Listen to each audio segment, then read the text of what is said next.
हरिः ओम्। शं नो मित्रस्यं वरुणः शं नो भवत्वर्यमा शं न इन्द्रो बृहस्पतिः शं नो विष्णुरुक्रमः। नमो ब्रह्मणे नमस्ते वायो त्वमेव प्रत्यक्षं ब्रह्मासि त्वामेव प्रत्यक्षं ब्रह्म वदिष्यामि ऋतं वदिष्यामि सत्यं वदिष्यामि तन्मामवतु तद्वक्तारमवतु अवतु माम् अवतु वक्तारम्। ओम शांति शांति शांति। సో మనం ఈ రికార్డింగ్ నుంచి కూడా మనం న్యాసములు కరెస్పాండెన్సెస్ అనే చాప్టర్లోకి వెళ్తున్నాము. ఈ చాప్టర్ మనం ఫస్ట్ లెవెల్లో చెప్పుకున్నాము, సెకండ్ లెవెల్లో కూడా చాలా క్షుణ్ణంగా చెప్పుకున్నాము. మరి దానికన్నా నెక్స్ట్ స్టెప్ మాస్టర్ గారు చెప్తున్నారు. ఈ జాగ్రత్తగా అర్థం చేసుకోండి. స్పిరిచువల్ ఆస్ట్రాలజీలో ఉండేటటువంటి ఒక విధానం ఏంటన్నట్లయితే కొంత థియరీ పార్ట్ మాస్టర్ గారు చెప్తారు. ఆ థియరీ పార్ట్ అంతా కూడా మన మనసులో బాగా ఎస్టాబ్లిష్ చేసుకుని దాని మీద ఎక్కువ దృష్టి పెట్టి అర్థం చేసుకోవడం కోసం ప్రయత్నం చేయాలి. ఎంతవరకు అర్థమవుతుందో అది మన అదృష్టం బట్టి ఆధారపడి ఉంటుంది, మన తాలూకు స్టడీని బట్టి ఆధారపడి ఉంటుంది. ముఖ్యంగా మాస్టర్ గారు రాసినటువంటి భాగవత రహస్య ప్రకాశం కానీ, అలాగే ఆయన రాసిన జ్యోతిర్విద్య కానీ, లేకపోతే జ్యోతిష ప్రకాశం నేను రాసిన పుస్తకంలో మాస్టర్ గారు ఇచ్చిన ఇంట్రడక్షన్ కానీ, లేకపోతే మాస్టర్ గారు రాసినటువంటి astrology the spiritual and occult perception అనే బుక్ రాశాం కదా, అది కానీ, ఏవైతే మాస్టర్ గారు ఇలాంటి పుస్తకాలు రాశారో అవి మనం చదువుకుంటున్న కొలది మనకి స్పిరిచువల్ ఆస్ట్రాలజీ ఎక్కువ అర్థమవుతూ ఉంటుంది. నా బాధ్యతగా నేను ఏం చేస్తున్నానంటే ఆయా సందర్భాలను బట్టి మాస్టర్ గారు చెప్పినటువంటి కొన్నిటికి నేను చదువుకున్నవి నాకు అర్థమైనటువంటి వివరణ అనేది నేను మీకు ఇస్తున్నాను. ఎక్కడైనా కొన్ని చోట్ల వివరణ నేను ఇవ్వనప్పుడు ఇది ఇంకా నేను అర్థం చేసుకోవాల్సినటువంటి పరిస్థితి ఉన్నది, ఇది సందర్భం కాదు, సందర్భం వచ్చినప్పుడు దీన్ని వివరణ చేస్తానని చెప్పి నేను కూడా చెప్పాను. నేను మళ్ళీ చెప్తున్నాను, మాస్టర్ గారి తాలూకు భాగవత రహస్య ప్రకాశం, అట్లాగే మాస్టర్ గారు రాసినటువంటి అస్ట్రాలజీ మీద ఇంగ్లీష్ బుక్ ప్లస్ జ్యోతిర్విద్య అనేటటువంటి పుస్తకాన్ని, ఈ పుస్తకాలు బాగా చదువుకున్నటువంటి వాడికి స్పిరిచువల్ ఆస్ట్రాలజీ ఇంకొంచెం బాగా అర్థమయ్యేటటువంటి ఒక అవకాశం ఉన్నది. ఇప్పుడు థియరీ పార్ట్ వరకు చెప్తున్నాను. ఈ కరెస్పాండెన్సెస్ లాంటివన్నీ కూడా ఈ సాధనకి సంబంధించినటువంటి విషయాలు. ఇవి సాధనకి సంబంధించిన విషయాలు అంటే అర్థం ఏంటి? న్యాస విద్య అంటేనే మనకు మన అంగన్యాస కరన్యాసాలు అని చెప్పి మనం సంధ్యావనంలో అట్లా చేస్తూ ఉంటాం కదా మనం. అట్లాగే మీరు అర్థం చేసుకున్నట్లయితే ఈ న్యాస విద్య అనేటటువంటిది అనేక విభాగాల్లో అనేక స్థాయిల్లో మనకి పెద్దలు అందించడం జరిగింది. స్పిరిచువల్ ఆస్ట్రాలజీలో వచ్చిన న్యాస విద్య మనకి ఎందుకు ఉపయోగపడుతుంది అన్నట్లయితే, వ్యక్తిగతమైనటువంటి మన ప్రజ్ఞ, ఇండివిజువల్ కాన్షియస్నెస్ అంటాం కదా మనం, అది ఏదైతే ఉన్నదో అది యూనివర్సల్ కాన్షియస్నెస్లోకి, అంటే విశ్వం తాలూకు ప్రజ్ఞల్లోకి, విశ్వ చైతన్యంలోకి మన పరిమితమైన ప్రజ్ఞ అనేటటువంటిది, ఆ ప్రజ్ఞతో కలవటం అనేటటువంటిది జరుగుతున్నది. ఆ జరిగినప్పుడే మనకి హుయామై నేనంటే ఏంటి అని ఒక అది ఉంది కదా, నేనంటే ఏంటో తెలుసుకో అనానమాష్ అనేటటువంటిది, ఇవన్నీ కూడా తెలియాలన్నట్లయితే పరిమితమైన మన ప్రజ్ఞ అపరిమితమైన అఖండమైనటువంటి విశ్వ చైతన్యంలోకి అది కలిసినప్పుడు మాత్రమే ఆ స్థితి అనేది మన చేత అవుతుంది.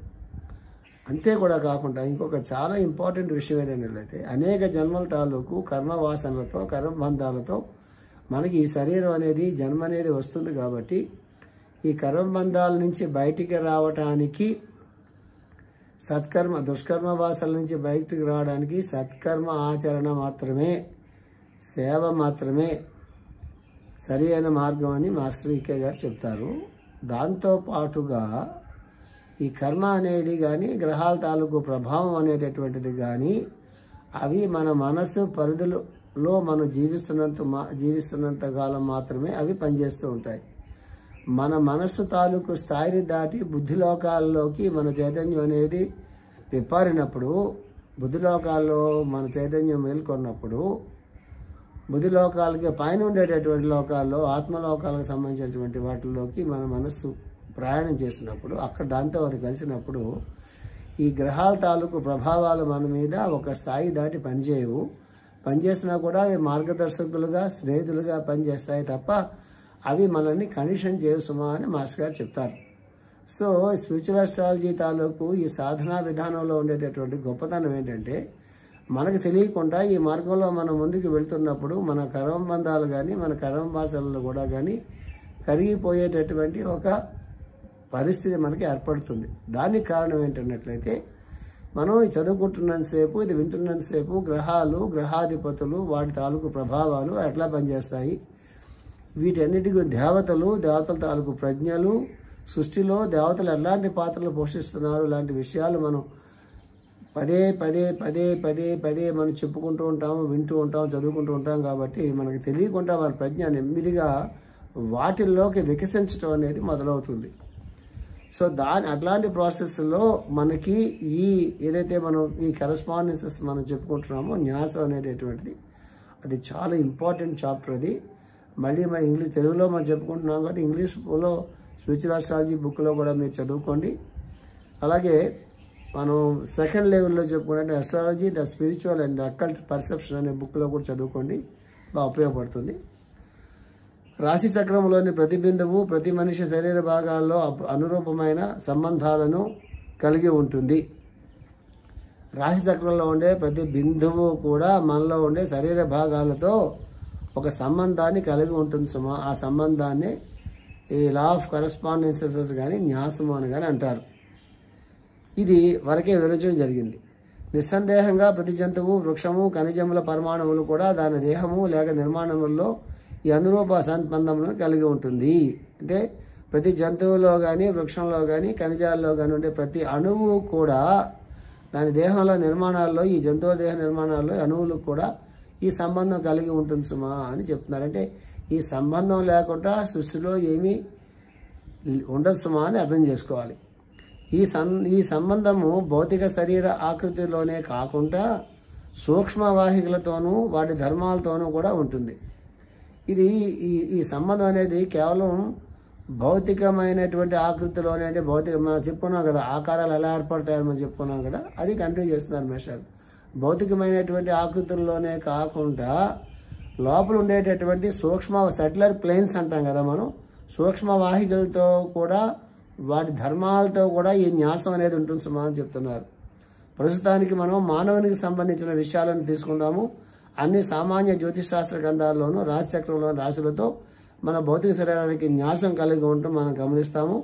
ఇది ఒక్కటి మాత్రమే మహోన్నతమైన సత్యానికి అనువర్తనము, అప్లికేషన్. అంటే మనం చెప్పుకున్నాం కదా 12 రాశులకి 12 శరీర భాగాలకి సంబంధించినటువంటి ఒక ధ్యాన ప్రక్రియ. రాశులని 12 శరీర భాగాల మీద ఎట్లా మనం ప్లేస్ చేసుకోవాలి, వాటిని ఎట్లా మెడిటేట్ చేసుకోవాలి, ఏ నెలలో అయితే మనం ఉంటున్నామో ఆ నెలకు సంబంధించినటువంటి ఆ రాశి, ఉదాహరణకి మార్చి 21 నుంచి ఏప్రిల్ 21 వరకు మనకి మేషం అనుకోండి. ఈ 12 శరీరాల భాగాల మీద 12 శరీరాల భాగాల మీద 12 రాశుల్ని కూడా మనం ధ్యానం చేస్తూ ఆ నెలలో మాత్రం మనం ప్రత్యేకంగా ఆ మేషరాశి తాలూకు ధ్యానాన్ని కొంచెం ప్రత్యేకంగా చేసుకోవాలి. తులారాశి అన్ని రాశుల ధ్యానం అయిపోయిన తర్వాత ఆ తులారాశి తాలూకు ధ్యానాన్ని ఆ మాసంలో ఎక్కువ చేసుకోవాలి. ఎందుకంటే ఆ మాసంలో ఆ రాశిలో సూర్యుడు ఉన్నాడు కాబట్టి ఆ సూర్య భగవానుడి తాలూకు కిరణాలు ఎక్కువ రాశి మీద ఆ నెలలో ఎక్కువ పనిచేస్తూ ఉంటాయి కాబట్టి మనం ఆ శరీర భాగాన్ని ఎక్కువగా మనం ధ్యానం చేసుకోవాలి. ఇది మనం చెప్పుకున్నాము. అదే చెప్పారు మాస్టర్ గారు, ఫాస్ట్గా చెప్తున్నాను. ఉదాహరణకి మేషరాశి శిరస్సును, వృషభ రాశి ముఖమును, మిథున రాశి భుజాలను, స్వరపేటికను, కర్కాటక రాశి ఊపిరితిత్తులను, సింహరాశి హృదయమును, కన్యారాశి ఉదరమును, తులారాశి నాభి చుట్టూ ఉన్న భాగాన్ని అంటే పొత్తుకడుపుని, ఆ తర్వాత వృశ్చిక రాశి మర్మాంగాలను, ధనుసు రాశి తొడలను, మకర రాశి మోకాళ్లను, కుంభరాశి పిక్కలను, మీనరాశి పాదములను పరిపాలిస్తుంది. ఈ సమాచార భాగాన్ని జ్యోతిష్కులు రాశుల స్థితి, దృష్టి, దేవమాన దశలో సంచారము, దైనందిన భ్రమణము ఆధారంగా శరీరంలోని ఏ భాగం ప్రభావితమైందో తెలుసుకోవడానికి ఉపయోగిస్తారు. ఇది ఇది ఎందుకు ఉపయోగిస్తారు అన్నట్లయితే, గోచారం అంటే అర్థం ఏంటి? మనం పుట్టినప్పుడు మన జాతకం వేసుకుంటే మన పుట్టిన టైంకి, పుట్టిన తేదీకి, సమయానికి, కాలానికి వేసుకున్నట్లయితే అది జన్మచక్రం అంటారు. ఇది కాకుండా గ్రహాలు అలా సంచరిస్తూ ఉన్నప్పుడు ప్రతి రోజులో, ప్రతి నెలలో, ప్రతి సంవత్సరంలో గ్రహాలు అలా మారుతూ ఉంటాయి కదా, వాటి గమనాల తాలూకు వేగాన్ని బట్టి దాన్ని గోచారం అంటే ఇవాళ జాతకం, ఇవాళ గ్రహస్థితి గోచారం అంటారండి. అది మనం పుట్టినప్పుడు ఉన్నటువంటి దాన్ని జన్మచక్రం అంటారు. ఏ రోజుకి ఆ రోజు ఉండేటటువంటి గ్రహస్థితులు గోచారం అంటారు. మనం ఏం చేయాలంటే అది చాలా పెద్ద క్లూ. అది నెక్స్ట్ లెసన్స్లో మాస్టర్ ఎక్స్ప్లెయిన్ చేస్తారు, అంతవరకు వెయిట్ చేయండి. ఇంతవరకు మనకు అర్థం కావాల్సింది ఏంటన్నట్లయితే ఈ 12 శరీర భాగాల్లో ఏ శరీర భాగం దేన్ని సూచిస్తుందో ఆ శరీర భాగాల్లో సంబంధించినటువంటి వ్యాధులు కానీ అవి కూడా మనం గుర్తుపెట్టుకుని ప్రతిరోజు ఆ 12 శరీర భాగాల మీద 12 రాసుల్ని మనం ధ్యానం చేస్తున్నప్పుడు తప్పనిసరిగా ఆ శరీర భాగాల్లో కానీ అక్కడ ఉండేటటువంటి బ్లాక్స్ ఏవైతే ఉన్నాయో వాటి గురించి కానీ ఆ శరీర భాగాల్లో నిద్రాణంగా ఉన్నటువంటి ఆధ్యాత్మికమైనటువంటి యోగపరమైనటువంటి ప్రజ్ఞలు మేల్కోవటం కానీ అక్కడ ఉండేటటువంటి పాజిటివ్ ఎనర్జీస్ ఇవేకన్ అవటం కానీ నెగిటివ్ ఎనర్జీస్ నెమ్మదిగా సబ్సైడ్ అవడం కానీ జరుగుతూ ఉంటుంది. ఈ ధ్యానం మనలో చాలామంది మనం చేసుకుంటూనే ఉంటాము. ఎవరైనా రోజు చేసుకోకపోయినట్లయితే ఇప్పుడు చేసుకోండి. నేను మీకు ఇది కూడా చెప్పాను. ప్రేయర్ అంతా అయిపోయిన తర్వాత సూర్యోదయ సమయంలో ప్రేయర్ అంతా అయిపోయిన తర్వాత ఎవరైతే ప్రేయర్ చేసుకుంటారో వాళ్ళు వీలైతే సూర్యరశ్మికి సూర్యుడికి అభిముఖంగా కూర్చుని కళ్ళు మూసుకుని ఈ 12 శరీర భాగాలలో ఈ 12 రాసుల్ని ప్లేస్ చేసుకుంటూ వీలైతే ఏ శరీర భాగం మీద ఉదాహరణకి మేషం మీద మేష రాశి ఇక్కడ ఉంటుంది కదా, అక్కడ ఆ మేష రాశి సింబల్ని వేసుకున్నప్పుడు అక్కడికి సూర్య భగవాన్ తాలూకు కిరణాలను కూడా మీరు ఇన్వోక్ చేసుకోండి. అలా వృషభ రాశి ఈ కంఠం దగ్గర అక్కడ ఉంటుంది, ఇక్కడ ఉంటుంది. అక్కడ సింబల్ అక్కడ వేసుకున్న తర్వాత ఆ సూర్యుడి తాలూకు కిరణాలను మీరు ఇన్వోక్ చేసుకోండి. సింహరాశి ఇక్కడ ఉంటుంది, కర్కాటక రాశి ఊపిరితిత్తుల దగ్గర ఉంటుంది.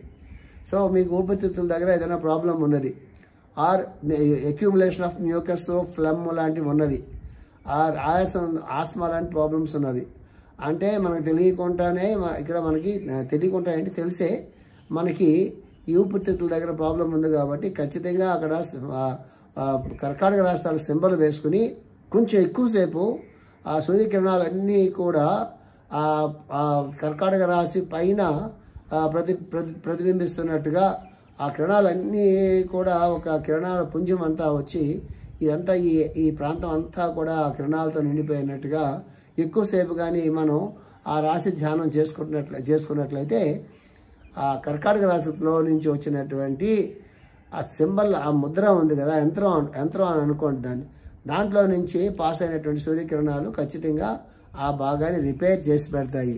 ఇది ఒకరోజు చేస్తే అవ్వదు. ఇది కొన్ని సంవత్సరాల పాటు ధ్యానం చేస్తూ ఉంటే క్రమక్రమంగా ఏమవుతుందన్నట్లయితే ఆ రాశి తాలూకు ఏవైతే మూల ధర్మాలు ఏవైతే ఉంటాయో, బేసిక్ పాజిటివ్ క్వాలిటీస్ ఏవైతే ఉంటాయో అవి క్రమక్రమంగా అక్కడ పనిచేయడం మొదలెడతాయి.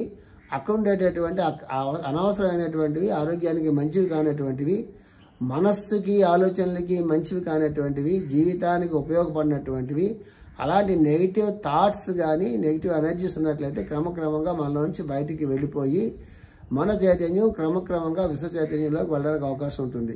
ఇది గుర్తుపెట్టుకోండి. పెట్టిన తర్వాత మహా చెప్తున్నారు, ఉదాహరణకి గురుడు మేష రాశిలో ఉన్నప్పుడు శిరస్సు తీర్చిదిద్దిన దీంట్లో నెక్స్ట్ లెసన్లోకి వెళ్తున్నాము. మనం లెసన్ నెంబర్ అక్కడ లేదు, ఇది న్యాసముల్లో 2వ పార్ట్. ఇది ఉదాహరణకి గురుడు మేషరాశిలో ఉన్నప్పుడు శిరస్సు తీర్చిదిద్దినట్లు చక్కని ఆకృతి కలిగి ఉండటం మొదలైనవి. అయితే ఇది ఆ వ్యక్తి మూర్తిమత్తపు స్థాయిలో ఉన్నప్పుడు మాత్రమే నిజమవుతుంది. కానీ ఒక వ్యక్తి ఇండివిజువల్ స్థాయిలో ఉన్నప్పుడు అతని రాశిచక్రంలోని 12 భావాలు ఆ సంబంధిత భావ సంకేతాల ప్రకారం అతన్ని ప్రభావితం చేస్తాయి. ఉదాహరణకు లగ్న భావం శిరస్సుని, 2వ భాగం ముఖాన్ని, 3వ భాగం భుజాలను ఈ రకంగా భావాలు సూచిస్తాయి. పరిణామ క్రమంలో మూర్తిమత్వ స్థాయి పర్సనాలిటీ లెవెల్కి దిగువ ఉన్న వ్యక్తికి లగ్న భావంలో గురుడు ఉన్నప్పుడు చక్కని ఆకృతితో ఆరోగ్యవంతమైన శిరస్సును ఇవ్వటం మొదలగునవి.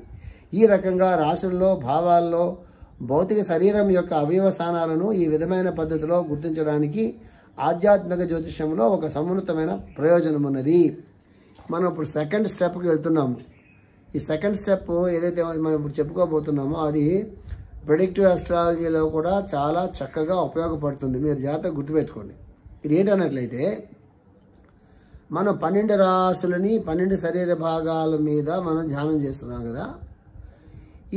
ఈ ధ్యానం ఎవరికి బాగా పనికొస్తుందంటే ఇండివిజువాలిటీ అంటే ఏంటి? ఆహార, నిద్ర, భయం, మైథునములు అని మనం చెప్పుకున్నాం. ఆహారము, నిద్ర, భయము, మైథునము అని చెప్పుకున్నాం కదా. ఈ స్థాయిలో మాత్రమే జీవిస్తున్నటువంటి వాళ్ళకి ఈ ధ్యానం కన్నా కూడా ఇంకొక రకమైన ధ్యానం బాగా పనికొస్తుంది సుమా అని మాస్టర్ గారు చెప్తున్నారు. దీనికి క్లూ మనకి సెకండ్ లెవెల్లోనే ఇచ్చారు. ఏం చెప్పారు? కొంతమందికి లగ్నం బలంగా పనిచేస్తుంది, కొంతమందికి చంద్రుడు బలంగా పనిచేస్తాడు, కొంతమంది సూర్యుడు బలంగా పనిచేస్తాడు సుమా అని చెప్పారు. అట్లా individuality level, personality level, soul level అని కూడా మనకి 3 రకాలైనటువంటి స్థాయిలు చెప్పారు మనలో. కొంతమంది ఇండివిజువల్ స్థాయిలో ఉంటారు, కొంతమంది పర్సనాలిటీ స్థాయిలో ఉంటారు, కొంతమంది సోల్ లెవెల్లో ఉంటారు. సింపుల్గా చెప్పుకోవాలంటే ఇండివిజువల్ స్థాయి అంటే ఎప్పుడు మన గురించిన, మన బాధలు, మన కష్టసుఖాలు, మన సంసారం, మన కుటుంబం, మనకి ప్రపంచం నుంచి మనకి ఏం వస్తుంది, ఇతరుల వల్ల మనకి ఏం సహాయం లభిస్తున్నది, ఇట్లాంటి ఎంతసేపు సెల్ఫ్ సెంటర్డ్గా ఉండి తన కుటుంబం గురించి ఆలోచనలు తప్పిస్తే ఇతరుల గురించినటువంటి చుట్టూరా ఉన్న సమాజం గురించి కానీ, చుట్టూరా ఉన్న ప్రపంచం గురించి కానీ, దేశం గురించి కానీ, వాతావరణం గురించి కానీ దీని గురించి వాళ్ళకు పట్టదు. వాళ్ళు ఎంత చదువుకున్నా, ఏ స్థాయిలో ఉన్నా, ఎంత పెద్ద ఉద్యోగం అయినా, ఏదైనా కానివ్వండి, కానీ వాళ్ళకు ఉన్నటువంటి పరిణామ క్రమంలో వాళ్ళ స్థాయి కేవలం ఇండివిజువల్ స్థాయి మాత్రమే. ఎందుకంటే వాళ్ళ పరిధి వాళ్ళ కుటుంబం వరకే. అది కరడుగట్టినటువంటి ఒక స్వార్థంతో కూడినటువంటి ఒకటిది. పర్సనాలిటీ లెవెల్ అంటే అర్థమేనంటే ఆకలి మనకే వేస్తుంటే పక్కవాడు కూడా ఆకలి ఉంటుంది కదా, బాధలు మనకుంటే పక్కవాడు కూడా బాధలు ఉంటాయి కదా. భగవంతుడు మనకి ఇచ్చినటువంటిది అందరితో పంచుకునేటటువంటి బాధ్యత మనకు ఉంది కదా. ఆపదలో ఉన్నటువంటి వాడు మనం ఆదుకోవాలి కదా.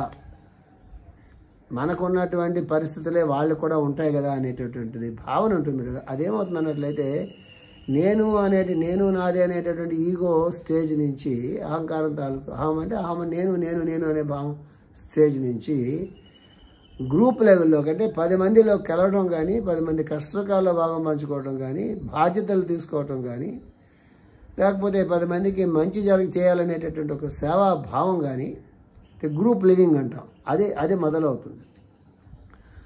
అది మొదలైన తర్వాత ఈ 12 రాసుల మీద, 12 శరీర భాగాల మీద 12 రాసుల తాలూకు ధ్యానం అనేది వాళ్ళకి బాగా పనికొస్తుంది. ఎప్పుడు నేను నాది అనేటటువంటి వాళ్ళకి ఈ రాశిని ఎలా ధ్యానం చేయాలని చెప్తున్నారు మాస్టర్ గారు అంటే, మేషము 1 రాశి కదా, వృషభం 2వ రాశి, అట్లాగా వస్తే మీనం 12వ రాశి అవుతుంది. అదే మనకి లగ్నం అని ఉంటుంది మన జాతకంలో. ఆ లగ్నం ఏదైతే ఉంటుందో ఆ లగ్నాన్ని ఏం చేయాలంటే, లగ్నం ఏదైతే ఉంటుందో, లగ్నం ఉదాహరణ కన్యా లగ్నం అయింది అనుకోండి. ఆ కన్యాలగ్నం, కన్యారాశి ఎక్కడ ఉంటుంది? మామూలుగా కన్యారాశి ఎక్కడ ఉంటుంది అంటే బొడ్డు దగ్గర ఉంటుంది కదా, బొడ్డుకి పైన ఉంటుంది. మన ఇంటెస్టైన్స్ రీజియన్లో, అబ్డామినల్ రీజియన్లో కన్యారాశి ఉంటుంది. ఆ లగ్నంగా పుట్టాడు అనుకోండి. అప్పుడు ఆ లగ్నంలో ఉదాహరణకి బుధుడు ఉన్నాడు అనుకోండి, ఉదాహరణకి ఉంటే మాస్టర్ ఏం చెప్తున్నారు అన్నట్లయితే ఆ లగ్నం ఇక్కడికి వస్తుంది సుమా అని చెప్తున్నారు. అంటే మేషం మొట్టమొదటి రాశి అయింది కదా, లగ్నం కూడా అక్కడే. లగ్నం అంటే మొట్టమొదటి భావం, జాగ్రత్తగా అర్థం చేసుకోండి. మేషం మొట్టమొదటి రాశి. రాశులు వేరు, భావాలు వేరు. రాశి అంటే ఎక్కడ సూర్యుడు ఉంటున్నాడో దాన్ని మనం రాశిగా అనుకుంటున్నాము. ఇండియన్ అస్ట్రాలజీలో రాశి అంటే చంద్రుడు ఉన్నటువంటి ఆ రాశిని రాశిగా వాళ్ళు అంటారు. వాళ్ళు ఇది టెక్నికల్ డిఫరెన్సెస్ తప్ప సైన్స్ డిఫరెన్స్ కాదు, గుర్తుపెట్టుకోండి. ఇండియన్ అస్ట్రాలజీలో రాశి అంటే ఏ రాశిలో చంద్రుడు ఉంటాడో ఆ రాశిని రాశి అని పిలుస్తారు. టెక్నికల్ డిఫరెన్స్ అంతే. ఇది ప్రిడిక్షన్లో తేడా ఏమి రాదు. మళ్ళీ గుర్తుపెట్టుకోండి. వెస్టర్న్ అస్ట్రాలజీలో రాశి అన్నట్లయితే సూర్యుడు ఏ రాశిలో ఉంటాడో దాని రాశి అని పిలుస్తారు. ఇది ప్రిడిక్షన్ దాకా వస్తే మీకు ఏం తెలుసుకోవాలి? సూర్యుడు మేషంలో ఉంటే ఎలా ఉంటుంది, సూర్యుడు కుంభంలో ఉంటే ఎలా ఉంటుంది, అది ఆ ప్రిడిక్షన్ పార్ట్. అది చంద్రుడు కటకాడు ఉంటే ఎలా ఉంటుంది, చంద్రుడు కన్యలో ఉంటే అట్లా ఉంటుంది, అది ప్రిడిక్టివ్ పార్ట్. అవి మారవు. రాశి అని పిలిచేది మారుతుంది అంతే, అది గుర్తుపెట్టుకోండి. స్వస్తి ప్రజాభ్య పరిపాలయంతాం న్యాయేన మార్గేణ మహీమహీషాః గోబ్రాహ్మణేభ్యः శుభమస్తు నిత్యం లోకాः సమస్తాः సుఖినో భవంతు. ఓం శాంతి శాంతి శాంతి.